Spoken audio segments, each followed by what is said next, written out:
People First Language. Riverside USD 114 by Kimber Weedle. What is People First Language? The person comes before the disability. Say the person has, not the person is their disability. Facts. 1 in 5 Americans have a disability. A disability can happen naturally, and the stereotype handicap does not always represent a person with a disability.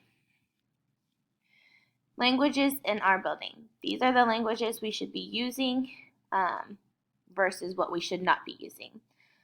What not to say: a student is autistic. What you could say: a student has autism.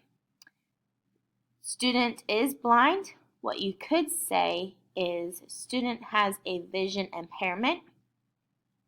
Mentally retarded, cognitive disability is what you should be saying. Student is in special ed. What you should be saying or could be saying: student receives special education services.